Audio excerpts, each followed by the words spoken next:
Bismillahirrahmanirrahim. Now in this video we will talk about the ear ossicles. We know the ear ossicles are three in number: the Malleus, Incus and Stapes. Now first of all we will discuss about the largest and the most lateral middle ear ossicle, that is Malleus. It resembles a hammer. It is largest, most laterally placed ossicle. Let us look at its diagram. So this is our Malleus bone. It has a lot of portions. First of all, it has a head, then it has a neck, then it has an anterior process, then it has this lower process which is known as the handle, and then a bit apart from the handle it can also have a thing that is called the lateral process. So there are head, neck, anterior process, somewhere here the lateral process, and downwards it is the handle of the Malleus. Now first of all, the head, it is related posteriorly. The head articulates with the body of the Incus, and anteriorly the head is associated with the epitympanic recess, and also it is connected to superior and lateral ligaments. Now we have the neck. Neck is actually connected to the pars flaccida portion of the tympanic membrane, and medially it is related to the chorda tympani nerve. Now we have the anterior process. The anterior process, it is connected to the petrotympanic fissure by anterior ligament. So up till now we discussed the head. It was posteriorly related to the body of the Incus, articulating with it, and anteriorly it was related to the epitympanic recess and superior and lateral ligaments. Then we talked about neck, which was associated with pars flaccida portion of tympanic membrane, and also it was connected to the chorda tympani branch of the facial nerve. Apart from that, we talked about the anterior process, which was related to petrotympanic fissure, and anterior ligament were also attached to it. Then we talked about the handle. The handle is downward, it is backwards, it is medially located, and it is attached to upper half of tympanic membrane. And above the handle we sometimes have a lateral process somewhere here. The lateral process projects from upper end of the handle, like this is the handle, so from the upper end of the handle there will be the lateral process, and it gives attachment to the malleolar folds. We know we have certain malleolar folds, the anterior and posterior one, so it gives attachment to the malleolar folds. So we talked about the head having attachment to anterior, superior and lateral ligaments, then posteriorly attached to the body of the Incus, then the neck related to pars flaccida and to the chorda tympani branch of the facial nerve, anterior process related to the anterior ligament and to the petrotympanic fissure, then the handle that is downwards, backwards, medially related to upper half of tympanic membrane, and the lateral process just above the handle and giving attachment to the malleolar folds. With that we are done with the Malleus. Now we will talk about the Incus, which is the second bone, which is middle one. Now we will talk about the Incus. It is so called because it resembles an anvil that is used by the blacksmith, and also it resembles a molar tooth. It has a body and it has a long process. Sometimes it also has a short process, and that short process is related to fossa incudis. That is also related to certain wall of the middle ear, so that is also important.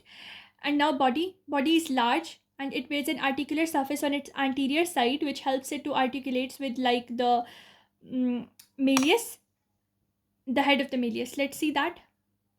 So this is our Malleus Incus bone, and the Incus bone has this large body, and I told you this large body has anterior articulating portion which is directed forwards, and it is related to the head of the Malleus, and it also has posteriorly, it has a short process which is related to fossa incudis.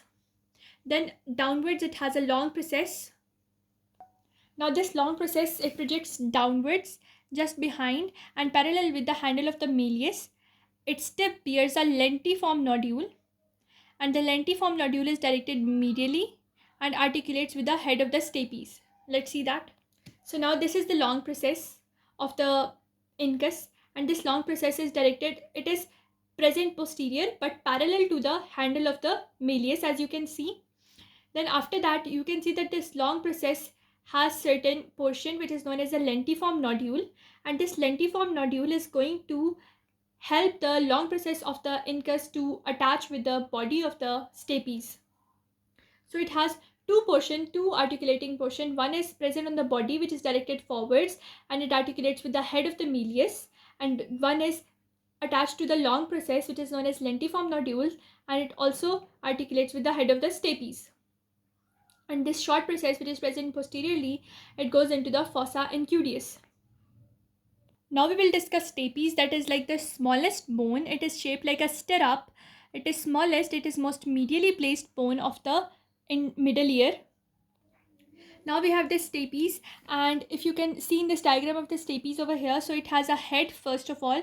Now this head has some concave facet which is going to articulate with the lentiform nodule of the long process of incus. Simple as that. So head of the stapes has this concave facet which will help it to articulate with the lentiform nodule of the long process of incus. After the head, we have a second portion which is known as the neck, and neck has an anterior portion and posterior portion as well. And on the posterior portion, there is insertion of the tendon of stapedius muscle.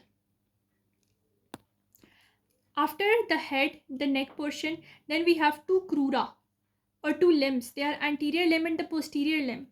The anterior limb, as you can see, it is shorter, it is less curved, whereas the posterior limb, it is longer and it diverges from the neck, and both the anterior and posterior limb, they are attached to the foot plate of the stapes.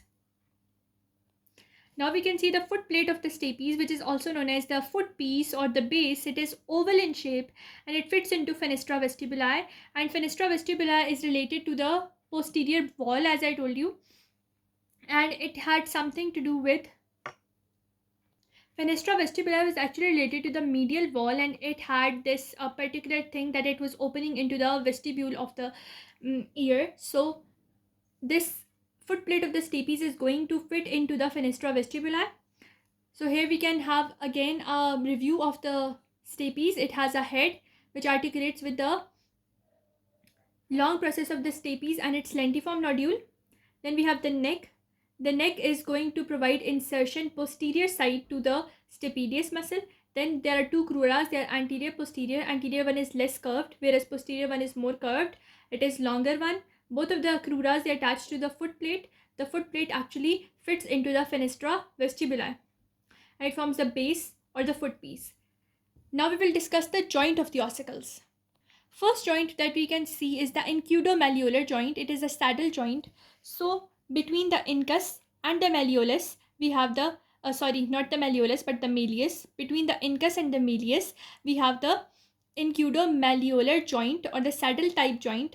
How can you characterize this thing? You see, you have the head of the malleus, which is attached with the body of the incus, and they make the incudo-malleolar joint. It's a saddle type joint. Now the second joint that we can see, it is between the head of the stapes and the long process of the incus, that is known as incudostapedial joint, and it is a ball and socket type of joint. Now this, both the incudo-malleolar and the incudostapedial joints, both of them are synovial joints, as we know, and accessory ligaments are also present, but the joints are majorly surrounded by capsular ligament, but accessory ligaments are also present. There are three for malleus, one for each incus and stapes, and they are going to stabilize the ossicles.